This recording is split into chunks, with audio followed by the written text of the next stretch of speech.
Niliomba hii kiti ya Senate Bwana Kibruto wakili. Wewe hapo umesema Jeff Songola najua tu anatosha kwa bunge. Let me tell you bwana. Let me tell you.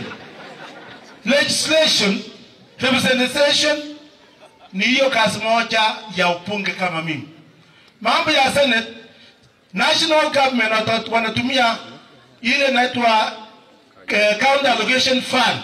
Na njia ya kuchukua hiyo pesa ni kutumia kitu inaitwa population, poverty rate and non-mass. Kazi yako ni kutetea ile pesa imekuwa allocated ya county yako. So sio lazima uwe umekuwa wakili ama nani. Hata mimi ni kali. Party yenu tu kama ningeresign. Kama ningeresign, wewe ungekuja nafikiri ungekuja.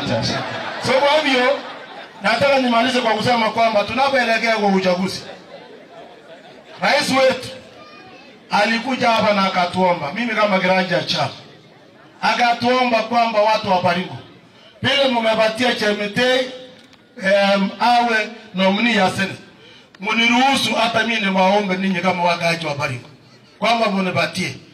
Rais hakutusukumia, aliomba na tukasema tutaunga yeye mkono. Kwa nini nataka niombe? Kibruto anataka nitawaambia rais, wewe nataka uwe upatiwe senior magistrate katika Kenya hii. Wewe mtu kubwa ndio tuweze kwenda mbele. Hii mwaka moja na nusu natosha Chemitei amalize. Asanteni sana, Mungu awabariki.